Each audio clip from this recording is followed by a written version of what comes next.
আসসালামু আলাইকুম।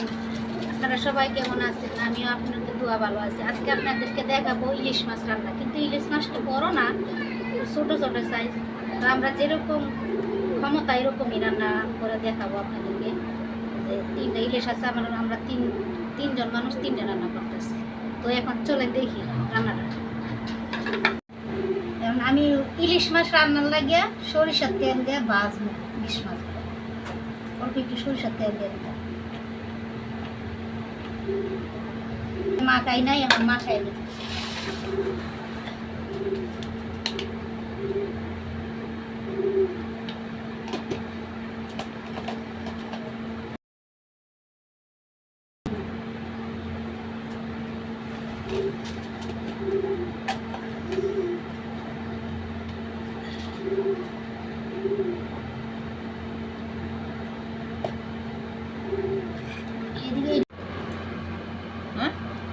মাছগুলো মাখাই নিলাম, এখন মাছটা নিই।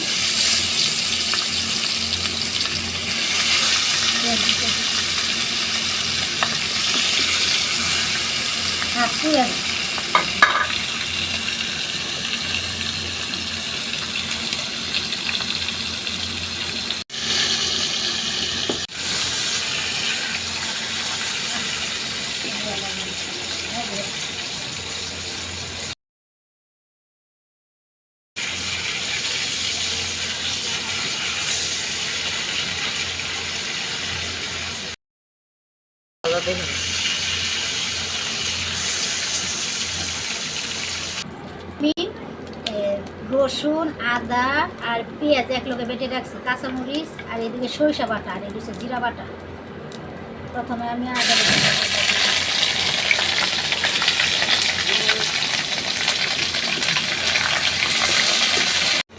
সরিষা বাটা দিয়ে দিচ্ছি, জিরা বাটা, কাঁচামরিচটা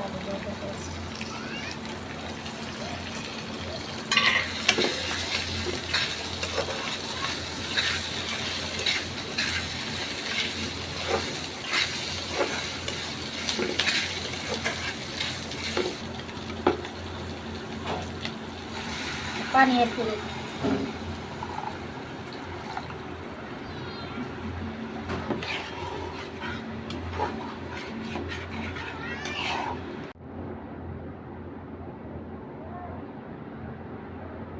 মরিচ একটু কম দিলাম, শুকনো মরিচ, কাঁচা মরিচ দিচ্ছি বেশি।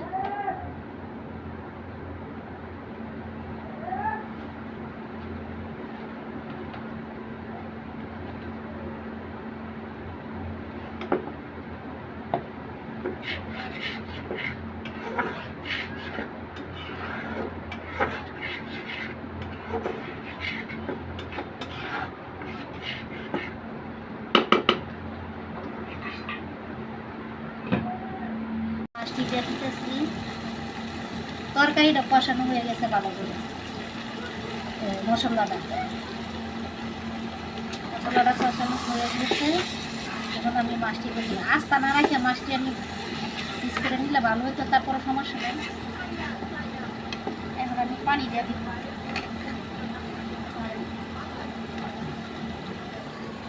আর আমার চ্যানেলটা নতুন গাইস, সাবস্ক্রাইব করে দিবেন। আমি বাইরে রান্না করি না। বাইরে রান্না করলে অনেক কিছু বলে যে ভিডিও করা শুরু করে দিচ্ছে এসে, তার লাগে আমি বাইরে রান্না করি না। আমি ঘরের ভিতরে রান্না করি। ঘরের ভিতরে রান্না করি আপনাদেরকে যতটুকু আমার সম্ভব, আমি যা খাওয়া দাওয়া যেগুলো আমি প্রতিদিন যেগুলো খাই এগুলাই রান্না করে আপনাদেরকে দেখাচ্ছি। আমার তো ওরকম ক্ষমতা নাই দামি জিনিস আমি রান্না করে দেখাবো। গাইস পানি হয়ে গেছে, দেওয়া হয়ে গেছে, আর একটু দিলাম।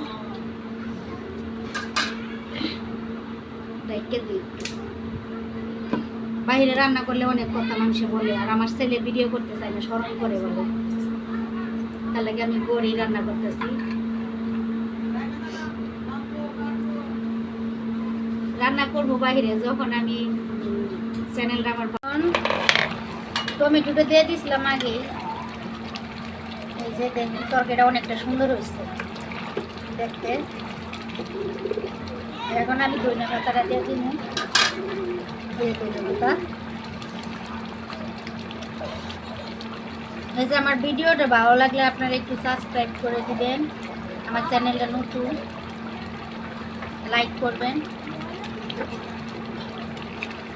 প্রথম ভিডিও বানাইতেছি তো আস্তে আস্তে সুন্দর করে ভিডিও বানাবো। তোমার তরকারিটা হয়ে গেছে আরেকটু সুন্দর হয়েছে তো গাইস।